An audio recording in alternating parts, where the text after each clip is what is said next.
Hello friends, मैं उमेश और आपने सद्दाम हुसैन नाम तो सुना होगा। इसके पार्ट 1 में हमने देखा था एक नॉर्मल लड़का जिसके ऊपर पिता का साथ भी नहीं, अपने चाचा के पास रहकर एक नॉर्मल लड़के से कैसे इराक का प्रेसिडेंट बनता। सद्दाम हुसैन नाम तो सुना होगा। अगर आपने इसका पार्ट 1 नहीं देखा तो शायद ये वीडियो समझने में थोड़ा मुश्किल हो, इसलिए इस वीडियो को देखने के बाद इसका पार्ट 1 जरूर देखें, क्योंकि यहाँ पर बात मुस्लिम वर्ल्ड के ग्रेट लीडर सद्दाम हुसैन 16 जुलाई साल 1979 जब इराक के प्रेसिडेंट अल बकर अपने प्रेसिडेंट पद से रिजाइन देते और इधर सद्दाम हुसैन इराक के प्रेसिडेंट की शपथ लेते। प्रेसिडेंट बनने के ठीक 6 डेज के बाद, मतलब 6 दिन के बाद, सद्दाम हुसैन बाथ पार्टी की एक असेंबली मीटिंग रखते और मीटिंग में बैठे सभी लोगों में से 68 लोगों की एक लिस्ट बनाते और उस लिस्ट के हिसाब से नाम बोलकर एक एक कर, मतलब जिसका नाम बोला जाता उसे रूम के बाहर कर दिया जाता। धीरे धीरे करके उस लिस्ट में 68 लोगों को रूम से बाहर कर देते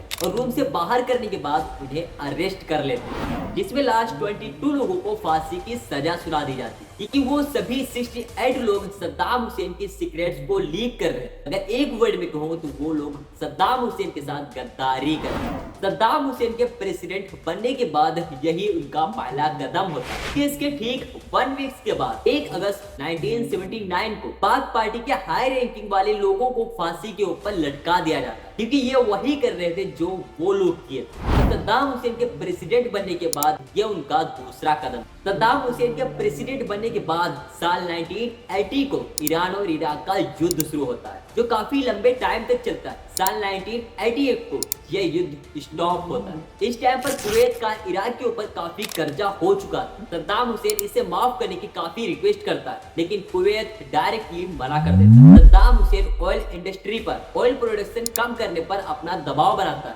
जिससे तेल की कमी होगी। जाहिर सी बात, अगर तेल की कमी होगी तो ऑयल में प्राइस इंक्रीज होगा ही, और सद्दाम हुसैन यही चाहता था कि ऑयल का प्राइस इंक्रीज हो। सद्दाम हुसैन उसका कर्जा चुका, लेकिन कुवैत सद्दाम के इस प्लान पर पानी फेर देता है और यही से इन दोनों के बीच रिलेशन बिगड़ने लगते हैं। शायद इसी वजह से सद्दाम कुवैत को लेकर कहता है कुवैत हिस्टोरिकली इराक का ही पार्ट हुआ करता है, लेकिन ब्रिटिश गवर्नमेंट की वजह से यह वजूद में आया। साथ ही कुवैत तेल पंप करने के लिए तिरछी खुदाई करके इराक के हिस्से का तेल भी अपने यहाँ निकाल लेता, और इन्हीं सब बातों की वजह से मैं सद्दाम हुसैन कुवैत के ऊपर आरोप लगाता। दैट्स कि यहाँ तक इराक और अमेरिका के रिलेशन ठीक चल रहा है। 8 अगस्त साल 1990 में सद्दाम हुसैन कुवैत के ऊपर अटैक कर देता है। अब बाद में जब सद्दाम हुसैन से पूछा गया आपने ऐसा क्यों किया, जवाब में सद्दाम हुसैन कहते हैं सही माने में कुवैत इराक के 19वां स्टेट है।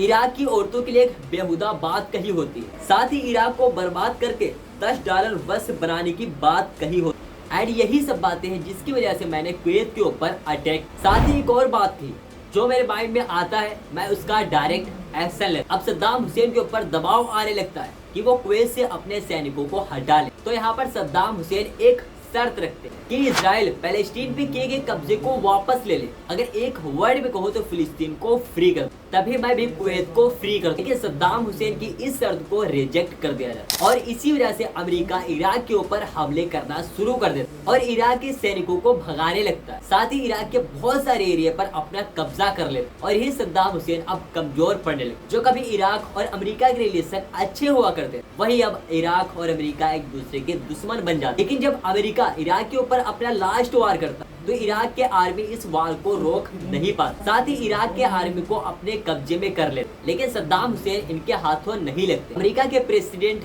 सद्दाम हुसैन को दोनों बेटों उदय और कैसो को खत्म कर देते और सद्दाम को तलाशना अभी भी जारी रहता। लेकिन सद्दाम अपने बर्थ पैलेस तुर्की में अरेस्ट कर लिए जाते। साथ ही 148 लोगों को मारने का जुम्मा सद्दाम हुसैन पर आता। हालांकि अभी भी सद्दाम हुसैन इराक के प्रेसिडेंट ही होते और यहीं पर सद्दाम हुसैन को फांसी की सजा सुनाई जाती। लेकिन जैसे सद्दाम हुसैन को फांसी की सजा सुनाई जाती वैसे ही वो तेजी से हंसने लगते, जैसे कि इन्हें कोई फर्क ही नहीं पड़ता। सद्दाम हुसैन की फर्स्ट एंड लास्ट फांसी जिसमें सद्दाम हुसैन के चेहरे पर कपड़ा नहीं होता बल्कि जल्लाद के चेहरे पर कपड़ा होता। सद्दाम हुसैन की आंखों में आंसू नहीं होता बल्कि वहाँ पर बैठे एंड जल्लाद के आंखों में आंसू। सद्दाम हुसैन कलमे शहादत पढ़ते हैं और उधर जल्लाद लेबर को खींच देते एंड यही सद्दाम हुसैन एक इतिहास बन जाते एंड यहीं पर सद्दाम हुसैन की हिस्टोरिकल इतिहास को स्टॉप कर। वैसे आप इस वीडियो के कमेंट में बताना सद्दाम हुसैन आपको कैसे लीडर लगते हैं। सद्दाम हुसैन की ये स्टोरी यहीं पर द एंड होती है। मिलते हैं अगले दिन अगली स्टोरी या फिर अगली वीडियो के साथ।